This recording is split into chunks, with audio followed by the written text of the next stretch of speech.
और बात करेंगे खबरों की। 5 शहर 5 खबरों की शुरुआत करते हैं। पहली खबर संभल से है, जहां सपा सांसद डॉक्टर शफीकुर रहमान बर्क का विवादित बयान सामने आया है। सांसद के राम मंदिर पर बोल वायरल हो रहा है। वहीं दूसरी खबर प्रयागराज से है, जहां बुधवार को मुख्यमंत्री योगी आदित्यनाथ का भ्रमण कार्यक्रम है, जहां सीएम योगी माघ मेला क्षेत्र में कई विकास कार्यों का स्थलीय निरीक्षण और समीक्षा बैठक करेंगे। वहीं तीसरी खबर रायबरेली से है, जहां लव जिहाद और धर्म परिवर्तन का मामला सामने आया है। वहीं परिजनों की शिकायत पर पुलिस ने कार्रवाई शुरू कर दी है। वहीं चौथी खबर मुरादाबाद से है, जहां नाबालिग से दुष्कर्म का मामला सामने आया है, जहां 14 साल की नाबालिग की हालत गंभीर बताई जा रही है। अगर बात करें पांचवी खबर की, तो वह फतेहपुर से है, जहां इजरायल हमास के युद्ध के बाद ध्वस्त हुई इमारतों और श्रमिकों के पैदा हुए संकट से इजरायल को उबारने का काम अब भारत करेगा। बता दें कि नष्ट हुई इजरायली इमारतों को खड़ा करने और सजाने संवारने के काम में यूपी फतेहपुर जिले के श्रमिक सहभागी बनेंगे।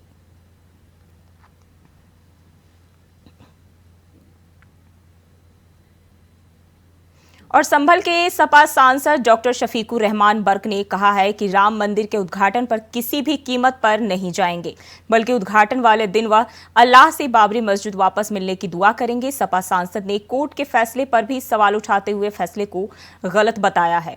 कहा कि वहां पर हमारी मस्जिद थी, जिसे खत्म कर दिया गया है, उसको जबरदस्ती ताकत के बल पर खत्म किया गया। कोर्ट में उसका मुकदमा भी गया, लेकिन इसका फैसला हमारी उम्मीद के खिलाफ था और अब वहां पर मंदिर बनने के आदेश दिए गए। उन्होंने कहा, हमारी मस्जिद को शहीद कर मंदिर बनाया जा रहा है और यह कानून के खिलाफ है, इंसानियत के खिलाफ है।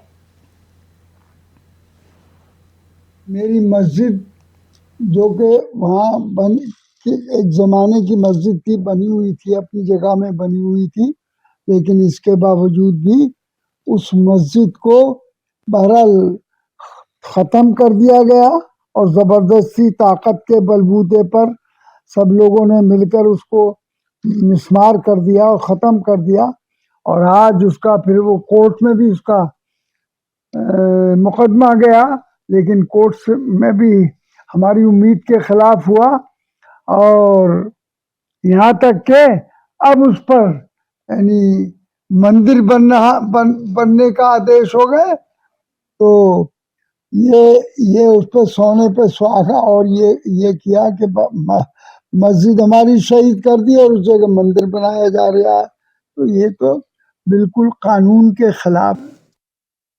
और इसी खबर पर ज्यादा जानकारी के साथ सतीश हमारे साथ जुड़ गए हैं। सतीश, सपा सांसद शफीकुर रहमान बर्क ने विवादित बयान दिया है, क्या कुछ कहा है? देखिए, हम बता चले जनपद संभल के सपा सांसद शफीकुर रहमान बर्क हैं, आए दिन ऐसे बयान देते रहते हैं। इन्होंने ये कहा है कि राम मंदिर का उद्घाटन होगा तो हम उसमें शामिल नहीं होंगे। उनका ये भी कहना है कि जिस तरीका से उस उद्घाटन में उन्हें किया जाएगा तो वो शामिल नहीं होंगे। उन्होंने एक बाबरी मस्जिद को तोड़ करके यहाँ मंदिर बनाया जा रहा है, हम अल्लाह से उस दिन दुआ करेंगे और उनको ये कहना है कि जिससे दुआ करेंगे कि वो मंदिर जो है वहाँ हमारी मस्जिद बने और मस्जिद के लिए हम यहाँ अल्लाह से ताला से दुआ करेंगे। उन्होंने ये भी कहा कि कोर्ट के जो आदेश आए हैं, उन्होंने भी टकराते हुए कहा है कि जो कोर्ट ने भी कोई ये आदेश जो गलत किया गया है, वहाँ मस्जिद थी और मस्जिद ही रहनी चाहिए। जी, ऐसे बयान ऐसा नहीं है कि वो उन्होंने पहली बार दिया है, पहले भी देते रहे और इस बार उन्होंने ये कहा है कि वह दुआ करेंगे फिर से मंदिर जो है मस्जिद में तब्दील हो जाए।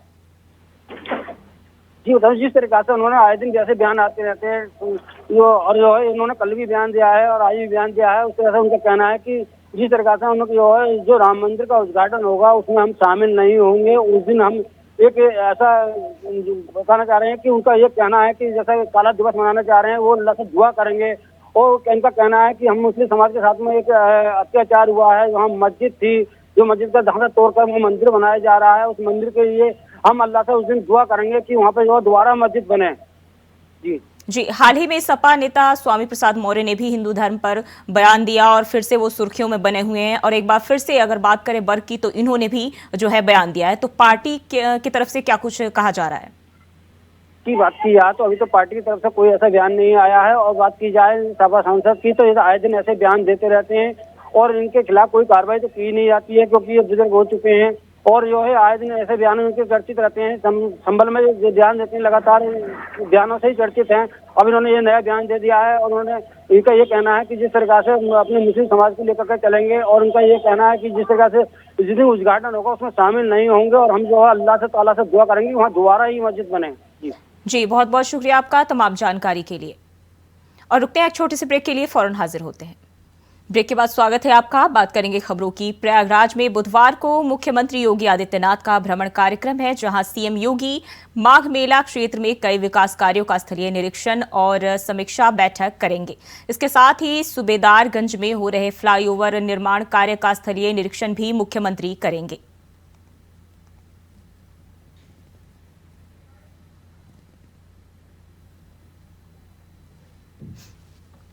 और इसी खबर पर ज्यादा जानकारी के साथ शोएब रिजवी हमारे साथ जुड़ गए हैं। शोएब, क्या कुछ कार्यक्रम रहने वाला है कल?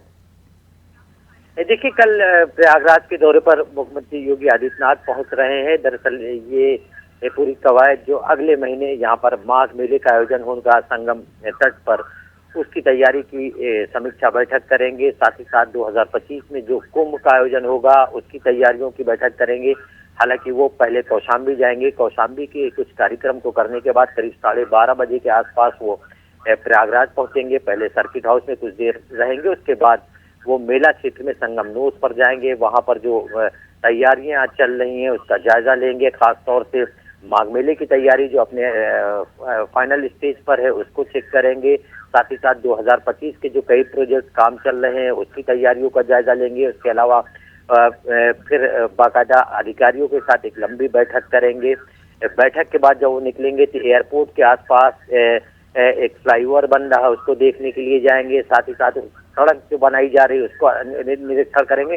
तो कह सकते हैं करीब 4 घंटे से ज्यादा का समय वो प्रयागराज में बिताएंगे। इस बीच में वो मैराथन बैठक और निरीक्षण का कार्यक्रम जिसमें वो शामिल होंगे। तो कह सकते हैं कि बहुत उम्मीदें की जा रही हैं, खासतौर से जो माघ मेला होने वाला है उसकी तैयारियों को लेकर। और जो शासन की मंशा है, खासतौर से योगी आदित्यनाथ जिस तरह से 2025 के कुंभ को लेकर के अभी से तैयारियां जोर शोर से करवा रहे हैं, उससे ये उम्मीद की जा रही है कि एक बहुत बड़ा आयोजन प्रयागराज में 2025 में होगा और उसका रिहर्सल माना जा रहा है इस बार का माघ मेला। और इसी तर्ज पर उसकी तैयारी जोर शोर से की जा रही है और उसके निरीक्षण और उसकी समीक्षा के लिए वो खुद आ रहे हैं। तो कह सकते हैं कि कल प्रयागराज में करीब 12:30 बजे से लेकर के 5 बजे तक मुख्यमंत्री अलग अलग कार्यक्रमों में न सिर्फ निरीक्षण करते नजर आएंगे बल्कि अधिकारियों के साथ लंबी बैठक भी करेंगे। जी, मुख्यमंत्री का आगमन है और ऐसे में क्या कुछ सुरक्षा व्यवस्था की तैयारियां की गई है? बिल्कुल, उनका प्रोटोकॉल जो आ चुका है उसको लेकर के हालांकि प्रशासनिक तैयारियां पहले से ही की जा चुकी थी, लेकिन अब उनका प्रोटोकॉल और उनका जो समय निर्धारण है वो आ चुका है। तो जिस तरह से उनका जो कार्यक्रम होगा उस रूट पे डाइवर्जन रहेगा। साथ ही साथ वहाँ पे सुरक्षा के पुख्ता इंतजाम रहेंगे, क्योंकि वो सबसे पहले पुलिस लाइन का जो बेस है वहाँ पर उनका हेलीकॉप्टर लैंड करेगा और उसके बाद वहाँ से सीधे सर्किट हाउस जाएंगे। सर्किट हाउस के बाद फिर संगम नोस पर जाएंगे, क्योंकि संगम नोस पर माघ मेले की तैयारियों को लेकर के तैयारियां जोरों से है। तो वहां पर भी तेजी से पूरी वहां की तैयारियों का जायजा लेंगे। उसके बाद अधिकारियों के साथ न सिर्फ वो बैठक करेंगे बल्कि निर्देशित भी करेंगे और जो 2025 में कुंभ होगा उसकी तैयारियों का भी वो इस तरह से समीक्षा करेंगे। जी, बहुत बहुत शुक्रिया आपका तमाम जानकारी के लिए। और रायबरेली जिले में लव जिहाद और धर्म परिवर्तन का मामला सामने आया है, लेकिन इस मामले में जिम्मेदारों का रवैया उदासीन है। दरअसल जिले के डी थाना इलाके में धर्म परिवर्तन का खुलासा भी नहीं हुआ था। किसी बीच बछरावा थाना इलाके से लव जिहाद का मामला सामने आ गया है, जहां एक मुमताज नाम के बाइक मैकेनिक ने एक नाबालिग हिंदू लड़की को अपने प्यार के जाल में फंसाया और उसे लेकर फरार हो गया, जिसकी शिकायत परिजनों ने पुलिस से की, जिस पर पुलिस ने रिपोर्ट दर्ज कर जांच शुरू कर दी है। देखिए, एक लड़की बछरावा की जो नाबालिग है उसको एक व्यक्ति बछरावा कस्बे का ही उसको लेके चला गया है। इसके विषय में मुकदमा 363-366 का काम करके और उसमें अग्रिम कार्रवाई की जा रही है। लड़की को ढूंढने के लिए कई टीमें लगा दी गई हैं और मुझे पूरी उम्मीद है कि बहुत जल्दी लड़की को ढूंढ करके हम उसका बयान कराकर उसमें अग्रिम विधिक कार्रवाई कराएं। और इसी खबर पर ज्यादा जानकारी के साथ राजू तिवारी हमारे साथ जुड़ गए हैं। राजू, जिले में धर्म परिवर्तन के बाद अब लव जिहाद का मामला सामने आया है, क्या है पूरा मामला?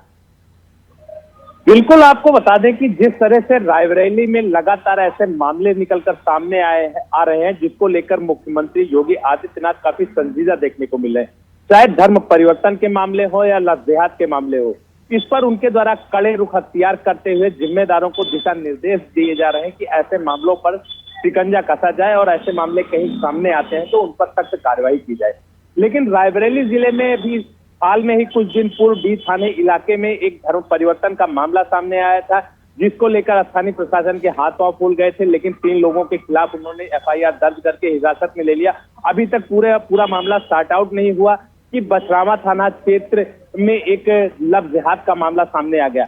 बता दें कि परिजनों का आरोप है कि एक मुमताज नाम का बाइक मिस्त्री था, जिसने पहले उसके घर के सामने अपनी दुकान खोली और दुकान खोलने के बाद उसकी नाबालिग युवती को उसने प्रेम के जाल में फंसाया। लेकिन जब बड़ी बात यह है कि ऐसे मामले को जब घर वालों को पता नहीं चला और वो लगातार ऐसे फिराक में रहा कि घर में कोई न रहे, तो ऐसा मौका मिला कि घर में कोई नहीं था, जिसका फायदा उठाकर वो उसकी नाबालिग युवती को बहला फुसलाकर भगा ले गया। जिसके बाद परिजनों के द्वारा स्थानीय थाने में पूरे मामले की शिकायती प्रार्थना पत्र दिया गया, तो थाने में एफआईआर दर्ज की गई और एफआईआर दर्ज करने के बाद युवक के तलाश के लिए टीमें गठित की गई। पूरे मामले को लेकर एसपी रायबरेली आलोक सिंह दर्शी का कहना है कि बहुत बहुत शुक्रिया आपका तमाम जानकारी के लिए। और मुरादाबाद में नाबालिग से दुष्कर्म का मामला सामने आया है, जहां दरिंदगी के बाद 14 साल की नाबालिग की हालत गंभीर बताई जा रही है। जानकारी के अनुसार आरोपी युवक ने धोखा देकर युवती को शिकार बनाया, जिसके बाद उसे जिला महिला अस्पताल के इमरजेंसी वार्ड में भर्ती कराया गया है। वहीं परिजनों ने मझौला थाना पुलिस को घटना की जानकारी दी और पुलिस ने अब एफआईआर दर्ज कर लिया है।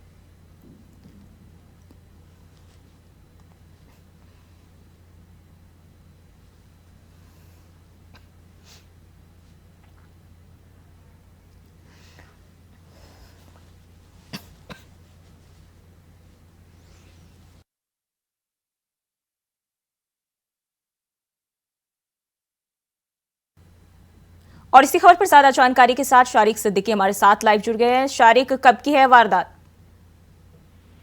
देखिए, मैं आपको बता दूं, ये पूरा मामला मुरादाबाद जनपद के मझौला इलाके से सामने आया है, जहां पर एक किशोरी के द्वारा एक हैवानियत की घटना को अंजाम दिया गया था एक आरोपी के द्वारा, जिसके तुरंत ही संज्ञान पुलिस की मझौला में द्वारा लिया गया और घटना में आरोपी को गिरफ्तार किया गया और आरोपी गिरफ्तार करते हुए जेल भेजने की कार्यवाही को अंजाम दिया गया है। पीड़िता के परिजनों के द्वारा गंभीर आरोप लगाते हुए एक मुकदमा दर्ज कराया गया है, जिसको संज्ञान पुलिस के द्वारा लिया गया है, जिसके बाद ये बड़ी कार्रवाई को अंजाम दिया गया है।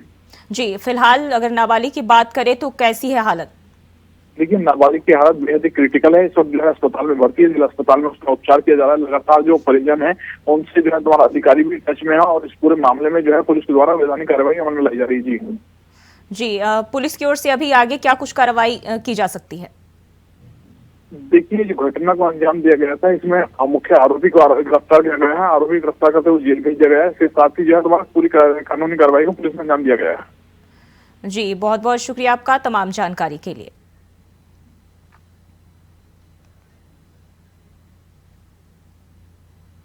और इजराइल हमास के युद्ध के बाद ध्वस्त हुई इमारतों और श्रमिकों के पैदा हुए संकट से इजराइल को उबारने का काम अब भारत करेगा। बता दें कि नष्ट हुई इजरायली इमारतों को खड़ा करने और सजाने संवारने का काम में यूपी फतेहपुर जिले के श्रमिक सहभागी बनेंगे। इजराइल द्वारा प्राथमिकता पर भारत से श्रमिकों की हुई डिमांड के चलते पीएमओ ने श्रमिकों की भर्ती के लिए आदेश जारी कर दिए हैं। इस दौरान श्रम विभाग में पंजीकृत राजमिस्त्रियों, वेल्डर, टाइल्स और शटरिंग का काम जानने वाले श्रमिकों को चिन्हित करने का काम विभाग ने शुरू कर दिया है और रोजगार पाने के लिए श्रम विभाग में श्रमिकों की लंबी लाइन भी देखी जा सकती है। श्रमिकों को रोजगार देने के लिए इस समय इजरायली गवर्नमेंट द्वारा अपने यहाँ जो भी युद्ध के उनके विध्वंस हुए हैं उसको पुनः सृजित करने के लिए भारत से श्रमिकों की डिमांड की है। इस संबंध में हमारे जनपद से अब तक 200-250 लोगों ने यहाँ पे पूछताछ कर ली है और जिनमें से 50-60 लोगों ने अपने डॉक्यूमेंट के साथ सहमति पत्र यहाँ पे जमा कर दिया है। इसमें बेसिकली 4 चीज़ों के लिए डिमांड की गई है। 4 तरह के वर्कर, इसमें से एक राजमिस्त्री है, दूसरा टाइल्स लगाने वाला, तीसरा आपका वेल्डर, चौथा शटरिंग कार्य करने वाला। इन श्रमिकों की डिमांड की गई है और 5 तारीख तक हम 5 जनवरी तक यहाँ आवेदन लेंगे। इसके बाद कंपाइल करके आपके लखनऊ भेज दिया जाएगा इन श्रमिकों का डाटा, जहाँ से कंपाइल होकर दिल्ली जाएगा एवं दिल्ली से इसको इजराइल के साथ शेयर किया जाएगा। वहाँ से जो भी रोजगार देने वाली कंपनियाँ हैं वो यहाँ पे और इसी खबर पर ज्यादा जानकारी के साथ पुतुल पंडित हमारे साथ जुड़ गए हैं। पुतुल, इजराइल को संकट से उबारने का काम अब भारत के श्रमिक करेंगे, क्या जानकारी है? बता दें आपके फतेहपुर से इजराइल के ध्वस्त घाटी के निर्माण व संवारने का काम फतेहपुर जिले के श्रमिक अब करेंगे। हमास के युद्ध के इजराइल में पैदा हुए श्रमिकों का संकट, रोजगार पाने के लिए श्रम विभाग ऑफिस में श्रमिकों की लंबी लाइन देखी गई आज। जिले के 60 श्रमिकों ने अब तक इजराइल जाने की सहमति मिली हुई है। जी, भारत की ओर से क्या खास सुविधा दी जाएगी? दरअसल सुविधा की बात की जाए तो इनको क्या कहते हैं, पूरा इनको पैसा 1,39,00,000 की पगार के अलावा चिकित्सा बीमा की सुविधा भी इनको मिलेगी। जी, रोजगार पाने के लिए श्रम विभाग में श्रमिकों की लंबी लाइन भी देखने को मिल रही है। क्या लगता है कितने तादाद में जो है श्रमिकों को भेजा जा सकता है? जिले से अब तक 60 श्रमिकों की मोहर लगी है और कुल मिला के अभी 100 श्रमिक से ज्यादा भेजे जा सकते हैं। जी, बहुत बहुत शुक्रिया आपका तमाम जानकारी के लिए। और 5 शहर 5 खबर में फिलहाल के लिए बस इतना ही। खबरों के लिए बने रहिए इंडिया वॉइस के साथ।